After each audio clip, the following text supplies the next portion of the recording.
Bonjour à toutes et à tous et bienvenue à cette série des mots et des notes. Vous pensez bien connaître certaines notions musicales. Aujourd'hui, je vous propose de démystifier l'une d'entre elles, le grégorien. Le chant grégorien est la musique associée à la liturgie chrétienne et c'est un des corpus notés les plus anciens de la musique occidentale. Le christianisme prend son essor à la fin de l'Empire romain, c'est-à-dire en 333 lorsque l'empereur Constantin signe l'édit de Milan qui garantit la liberté de pratiquer aux chrétiens. Le chant grégorien a deux destinations particulières, c'est la messe d'une part et puis les offices d'autre part. Les deux ont pour origine des pratiques juives puisque évidemment les premiers chrétiens sont des juifs. Donc on a l'habitude de se rassembler pour des célébrations dans des églises qui tiennent dans des maisons puisque à l'origine c'est une secte qui se réunit en secret ou alors on a des prières quotidiennes dans les monastères. La messe est la célébration, la commémoration du dernier repas du Christ, donc elle est constituée essentiellement de lecture et puis de la partie avec la bénédiction du pain, alors que les offices rythment la vie communautaire qui est constituée essentiellement de prières et de travail. Dans ces monastères, justement, on a cette tradition parmi les moines de la vigile.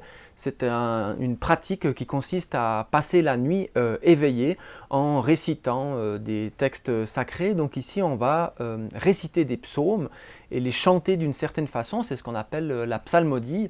Ici, le choix qui correspond à une vie ascétique à tout point de vue se porte sur la monodie, c'est-à-dire qu'on veut mettre fin aux excès musicaux qu'on pouvait trouver ailleurs ou avant. Et donc on va avoir une seule mélodie qui est chantée par les moines. Cette monophonie dans la composition n'implique pas forcément qu'on n'ait qu'une seule personne qui la chante, évidemment c'est deux choses totalement différentes. On peut entendre ici un extrait d'un grégorien, donc un Puernatus est nobis, qui est la pièce qui ouvre la messe de Noël par un seul soliste.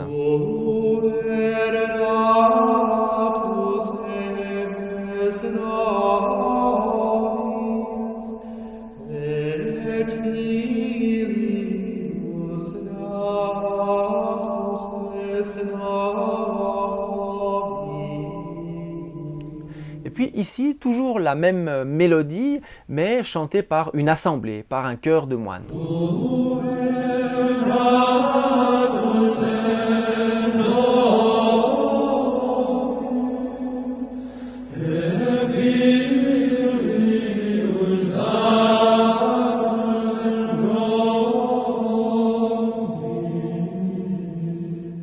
Les deux sont donc des exemples de monodie puisque vous n'avez qu'une seule voix qui est écrite, qu'elle soit chantée par une personne ou plusieurs personnes. Cette monodie est opposée évidemment à la polyphonie. On peut avoir plusieurs voix qui dialoguent ensemble. Alors c'est le cas ici par exemple d'une pièce de William Byrd sur exactement le même texte.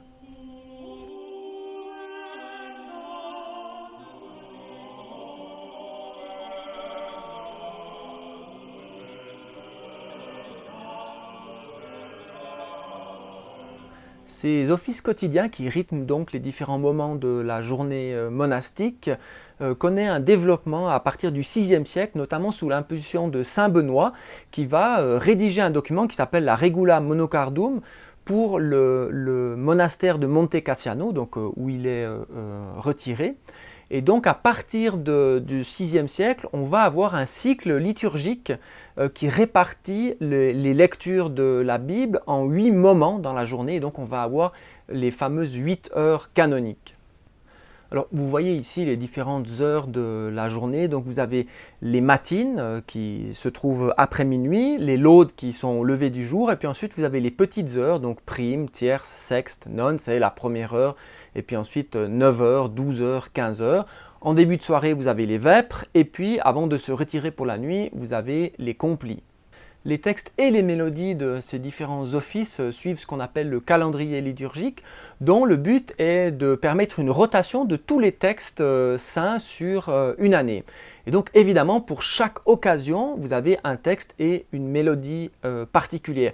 Ce qui fait évidemment des milliers de textes, puisque par exemple, le texte pour les vêpres du dimanche de Pâques sont différentes de celles des vêpres du jour de la Pentecôte, etc. Pour chanter les psaumes des différents moments de la journée, on a des formules types, on appelle ça la psalmodie, pour restituer un texte en musique. On peut écouter ici un petit exemple qui est tiré du psaume pour les vêpres du dimanche de la Pentecôte, qui s'appelle donc Dixit Dominus, et il est précédé pour les grandes occasions d'une petite introduction qu'on appelle antienne. Alors vous entendez ici l'introduction à ce psaume, qui est une mélodie qui lui est propre.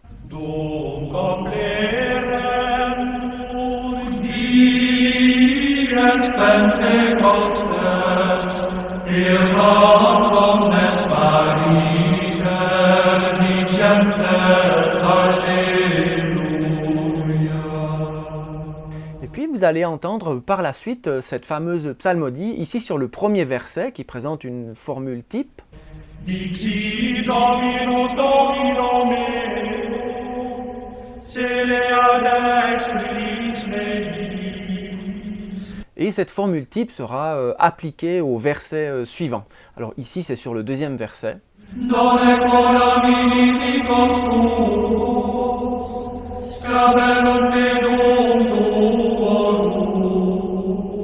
En quelques siècles, ce répertoire du plain chant va se développer avec plusieurs milliers de mélodies et on a aussi des particularités locales, c'est-à-dire que les grands centres religieux vont mettre plutôt l'accent sur tel ou tel saint qui est mis en avant dans la liturgie de leur région au détriment de certains autres qui sont plus représentatifs d'une autre région. Donc on va avoir évidemment des particularités locales qui fait que ce corpus du plain chant diffère fortement d'un endroit à l'autre. La période qui s'étend du 6e au 8e siècle après Jésus-Christ est marquée par le déclin des deux grands empires romains, c'est-à-dire l'empire romain d'Occident et puis l'empire romain d'Orient. Et ce déclin fait la place à de nouvelles entités politiques un tout petit peu plus réduites au début, mais qui vont prendre de l'extension. Ces royaumes morcelés tendent aussi à accentuer ces différentes traditions locales. Donc on va avoir en Espagne le chant mozarabe, dans les Gaules, donc c'est-à-dire l'actuelle France, on va avoir le chant gallican. Dans la région de Milan, on aura le chant ambrosien, du nom de saint Ambroise, un évêque de Milan. Et puis à Bénévent, on va avoir le chant bénéventin. C'est durant cette période qu'apparaît le personnage principal de notre histoire, c'est-à-dire Saint Grégoire ou Grégoire le Grand, qui règne de 590 à 604.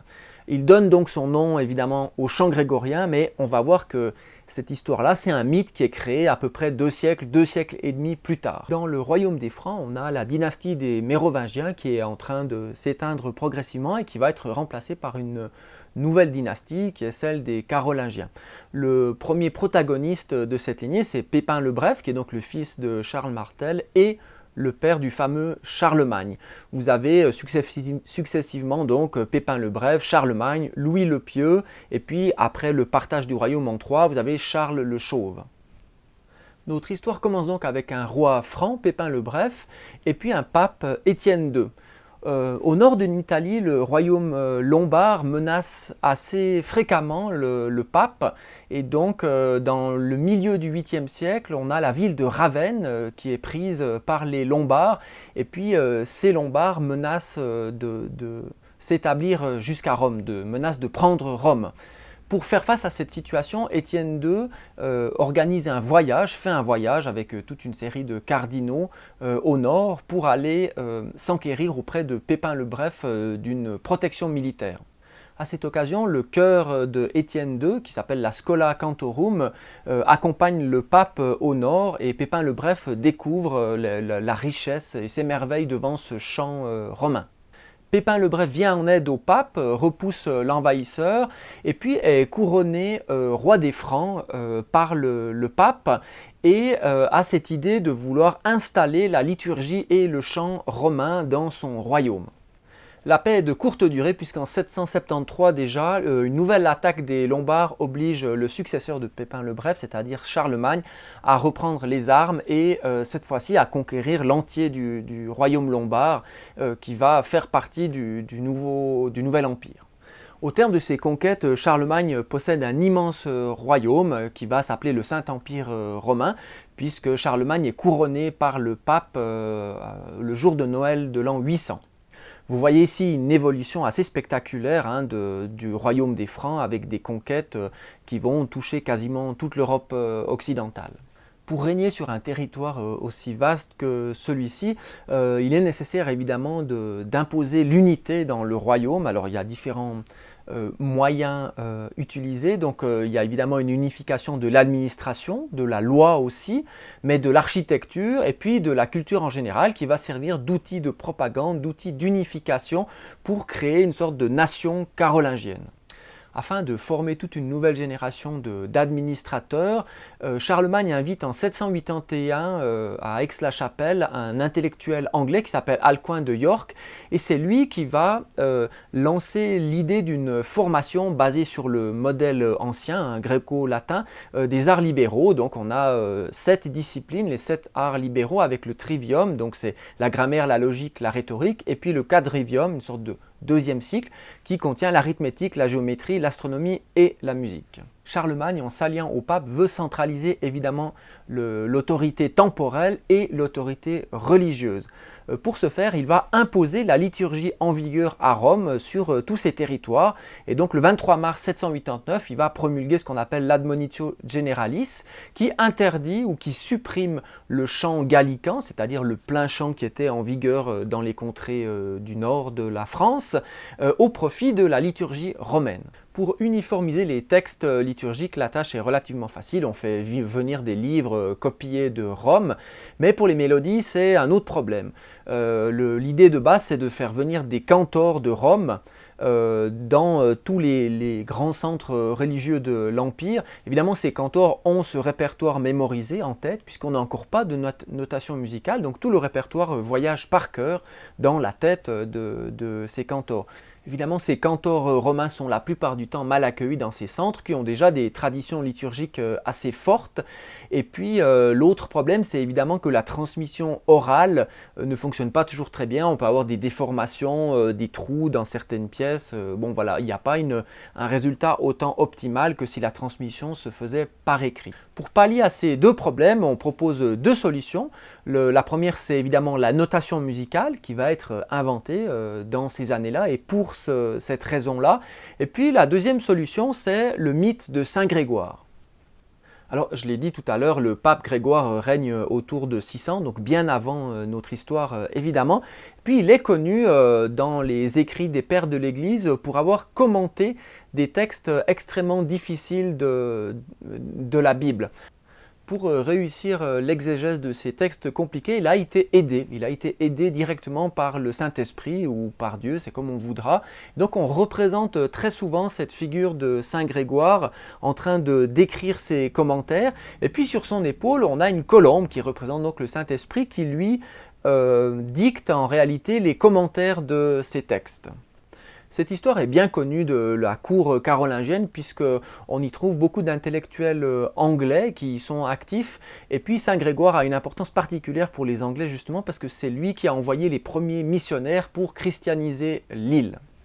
On va donc modifier ce récit d'origine et au lieu d'avoir le commentaire d'un texte biblique qui est dicté par la colombe, on va simplement remplacer ce commentaire par les mélodies grégoriennes. Donc on va se retrouver dans la situation où Saint Grégoire est en train de prendre la dictée des mélodies grégoriennes qui lui sont soufflées directement par Dieu. C'est ce récit de substitution qu'on trouve dans la vie de Grégoire le Grand, par exemple, rédigé par Jean Diacre aux alentours de 872, donc en pleine renaissance carolingienne. On est évidemment 300 ans après le décès de Grégoire, et on peut lire ici au chapitre 26 quelques phrases sur le chant grégorien. Ensuite, à la manière du très sage Salomon, dans la maison du Seigneur, en raison de la componction que provoque la douceur de la musique, il compila avec le plus grand soin le recueil de l'antiphonaire très utilement pour les chantres. Il fonda aussi la Scola des chantres qui, maintenant encore, pratique le chant dans la Sainte Église romaine sur les bases établies par lui. Et donc de l'iconographie traditionnelle où Grégoire bénéficie de l'inspiration divine pour le commentaire de textes bibliques, on va passer à une image qui orne énormément de livres de chœurs du Moyen-Âge, c'est-à-dire un scribe qui copie de la musique et Saint Grégoire qui lui dicte quoi écrire. Une de ses plus célèbres illustrations date du début du XIe siècle. Elle a été faite par un moine qui s'appelle Hartker et qui est actif à l'abbaye de Saint-Gall, ce que vous voyez ici. La diffusion de ce mythe de Saint Grégoire par les Carolingiens a évidemment un seul but, c'est de faire accepter la nouvelle liturgie uniformisée par l'ensemble des territoires gouvernés. L'idée est donc simple, on doit montrer que ce chant franc est le plus ancien, le plus authentique et surtout inspiré par Dieu. Donc évidemment, il n'y a aucune raison d'utiliser une autre tradition gallicane ou autre. Cette justification par une figure d'autorité un tout petit peu ancienne se voit très bien d'ailleurs dans les préfaces de nombreux livres de chœur qui circulent à cette époque-là. Et donc on va avoir une sorte de petit poème sur la première page du livre qui s'appelle Gregorius Praesule et puis qui dit, comme vous voyez dans cet exemple d'un manuscrit de Wolfenbüttel, « L'évêque de Rome Grégoire, digne par le nom comme par les mérites, s'éleva à l'honneur suprême. Il rénova les monuments des anciens pères et composa le texte de ce petit livre d'art musical en faveur de la Schola des chantres pour l'année liturgique. » Ce chant qu'on appelle désormais grégorien va s'imposer dans toute l'Europe, sauf dans quelques centres, la principale poche de résistance étant la région autour de Milan, qui va garder le chant ambrosien, encore même jusqu'à aujourd'hui. Il y a évidemment quelques pratiques locales qui subsistent, c'est-à-dire la fête du saint patron local, qui sera mis un tout petit peu plus en avant dans les textes. Et puis surtout dans les séquences, on va avoir des milliers de séquences, la séquence c'est un moment de la messe particulier, avec un texte qui peut varier d'un endroit à l'autre, évidemment. Un des paradoxes assez étonnants est qu'à Rome même, on va adopter que très tardivement ce nouveau chant grégorien. En réalité, ce chant est parti de Rome pour être modifié par les Francs, mais les pratiques locales à Rome vont modifier le chant d'origine des 5, 6, 7e siècles. Et donc on va se retrouver avec un nouveau répertoire, justement à Rome, qu'on va appeler le chant vieux romain. Il y a évidemment plusieurs hypothèses pour expliquer son évolution et les différents apports, mais c'est toujours des querelles évidemment de scientifiques et je ne veux pas rentrer là-dedans ici. Double étonnement donc, puisque le chant grégorien n'a rien à voir avec l'époque du pape Grégoire, et puis le chant dit vieux romain n'est pas vraiment plus vieux ou plus ancien que celui utilisé par les rois des Francs. Alors peut-être que vous vous posez la question, mais pourquoi ce chant grégorien est-il si important? C'est évidemment une affaire de spécialistes, les spécialistes du chant grégorien, mais c'est aussi quelque chose qui a touché toute l'histoire de la musique. Il ne faut pas oublier que le Moyen-Âge, c'est la civilisation du commentaire ou de la glose. Ça veut dire que pour dire quelque chose, dans quelque domaine que ce soit, il faut se référer à des autorités. Donc on va faire ça dans le droit canon, on va faire ça dans la théologie, il faut citer les pères de l'Église, Saint Augustin, Saint Thomas d'Aquin plus tard. Et puis dans la musique, ça fonctionne de la même façon. Et l'autorité musicale au Moyen-Âge, c'est évidemment le chant grégorien. Et donc une pièce de musique un peu plus tardive, qui est en polyphonie par exemple, va être un commentaire du dit grégorien. Et donc c'est ce qui se passe dans l'apparition des premières polyphonies. On va avoir une des voix qui fait entendre ce chant grégorien et puis une deuxième voix, troisième voix qui sont ajoutées à cette autorité. Alors à titre d'exemple d'utilisation du grégorien dans la musique, je peux vous montrer trois pièces successives de trois périodes différentes.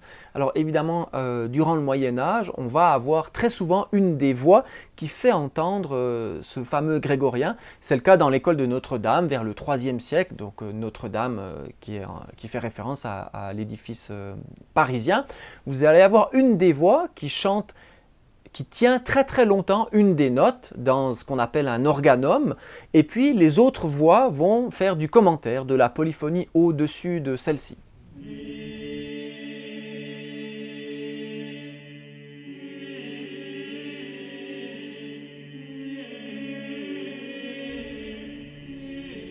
Durant la période suivante, à savoir la Renaissance, 15e et 16e siècle, on va aussi écrire des messes qui sont basées sur des plains chants, plus forcément en valeur longue ici, mais si on écoute le grégorien Pange Lingua par exemple,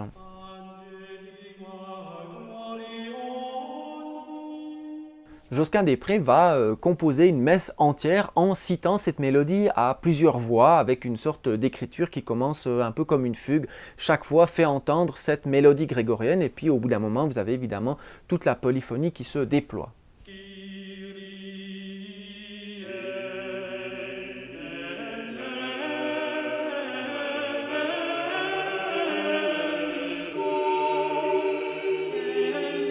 Troisième cas, dans la période suivante, c'est-à-dire la période baroque, on a évidemment l'essor de la musique instrumentale qui va aussi utiliser ces mélodies grégoriennes. Alors, je peux prendre un cas chez Girolamo Frescobaldi, qui est organiste à Saint-Pierre au début du XVIIe siècle, à Rome donc, et il va utiliser un hymne Ave Maris Stella, qui est bien connu, donc on peut l'écouter ici.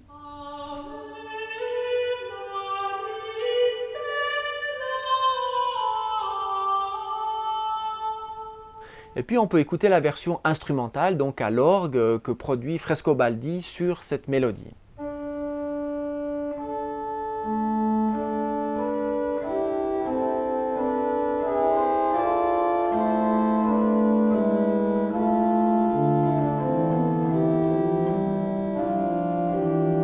Le chant grégorien est donc le premier grand corpus musical noté en Occident. C'est aussi la colonne vertébrale de nombreuses compositions pendant plusieurs siècles. Et puis c'est évidemment le lieu d'apparition des premières notations musicales. Ce répertoire particulier est donc né de l'alliance entre les Carolingiens et la papauté pour asseoir leur domination sur une large partie de l'Europe. Il y a donc évidemment des considérations liées à la propagande et à l'unification d'un vaste royaume qui préside à ce répertoire sacré. Vous voyez donc qu'au final, le chant grégorien n'a strictement rien de grégorien, mais par commodité, l'étiquette est évidemment restée. Je vous remercie de votre attention et vous donne rendez-vous à la prochaine lettre.